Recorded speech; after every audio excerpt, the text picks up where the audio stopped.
Yo, what's going on? You do. Chiefs, I understand the goals aren't where you want them to be at this point, but you've lived this losing streak against the Chiefs. How much would it mean personally to snap this skid against them? Yeah, no, it would be huge. Obviously, I think just at this point in the season too. I try not to look at like a lot of the stuff in the past. So I think really focusing on just the season and having this kind of a losing skid in the last few games and. At this point in the year, man, it just feels so great to get a win. And obviously against the Chiefs, an AFC West opponent, they've obviously been, at the top of the AFC West for a few years now. And so this win would mean absolutely everything. And especially going, playing it at home, got the crowd behind it. And so it's going to be big. Justin, you've obviously been a multi-time Walter Payton nominee. What did that mean to you? And then to see Dalton get it for the first time, what's that mean? Yeah, man, I was so happy for Dalton, man. It was so cool. I think, for me, watching the video and seeing, because I've had plenty of conversations with Dalton. He does so much work. I think for me, knowing him personally and going to a bunch of different, of his events and seeing the work that he does and, he doesn't even really want it, publicized. That to me is what's really cool. When you have guys like that, good things are always going to happen. And so I'm so excited for him and for Witt and for what they're building. They mean so much to so many people in Colorado, and the fact that he goes above and beyond. It seems like every week. He's always tagging along at events or going to teammates' events, and he just does such a good job, man. And so for him, I don't think. There couldn't be anyone, better in the locker room to represent our organization. Going to, was it Arizona, where the Super Bowl is being held, and so going to Arizona and representing us, and I personally believe he has a great shot of potentially winning it. He does so much, man. He means so much to Colorado. What a story. Wiggins and how much he means. So I think it's going to be great. I'm excited for him. Happy for him, too. Justin, as part of you, because there's a famous, quote from Elway when they made the fourth Super Bowl and he called his mom, said, we're going to the Super Bowl again. And she said, oh, do we have to? Now they obviously won. You've gone 3 years in a row, and I know last year how close it felt to you. Part of you, I don't know if relieved is the right word, but okay, taking a year off and letting Dalton have it, and then hopefully, one of these years you'll not only get there but win the big award. Yeah. I think most importantly, I think Dalton earned it. There's a few things that I've done. I just think Dalton, just over the last few years, has just done such an amazing job with his foundation, the Rising Up Foundation, and he has books. The interactions that he has with the kids, and the stories of how he keeps in touch. I don't want to. I have stories in my head, but I don't want to mess them up. So I'm obviously being recorded.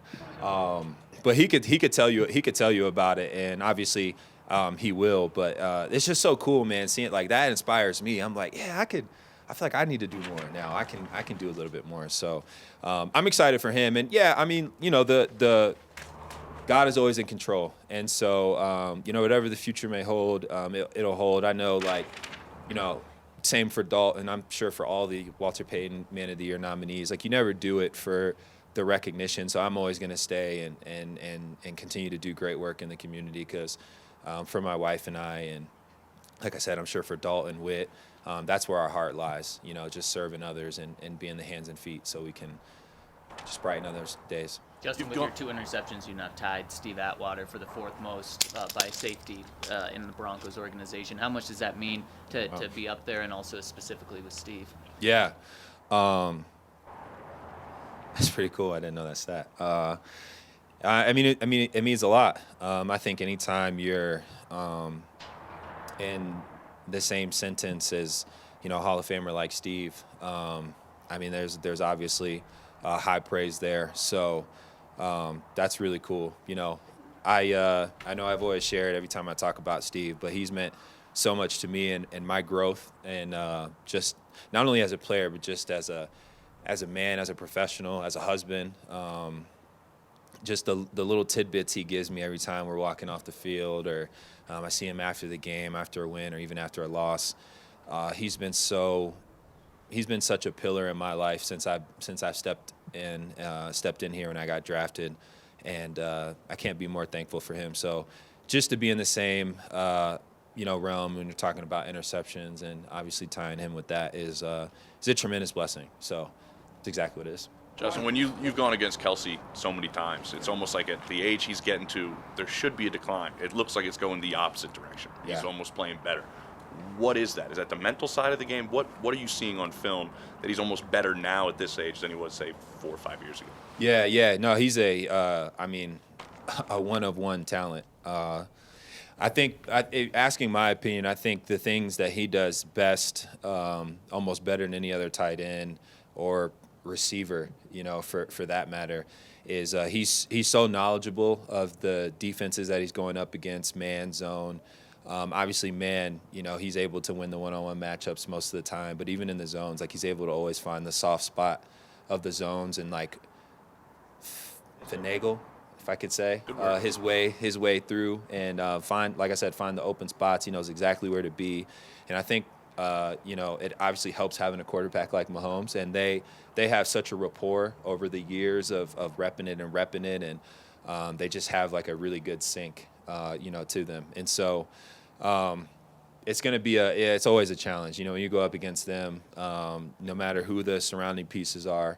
With their offense, you got to find ways to limit that interaction because that's always going to be the spark, for that offense. But he's been obviously, one of the best, if not the best, for years now. So it's going to be a good challenge for us. What's one football thing that you've learned from Steve, going back to Steve a little bit, going back to Atwater? Yeah. Football-wise? Yeah. Honestly, it's just been like pace of play and calming my eyes down as a safety. I think that's the number one thing I learned from him. I'll never forget when I was first coming in, there's just so much to look at. I felt like I was looking at so much, and I wasn't really dialed in on small details to help me be successful. And everyone talks about being successful the first second of the play will help you for success the remainder of the remainder of that down. But I never really caught on to that. Like, I was just looking at too much, trying to do too much.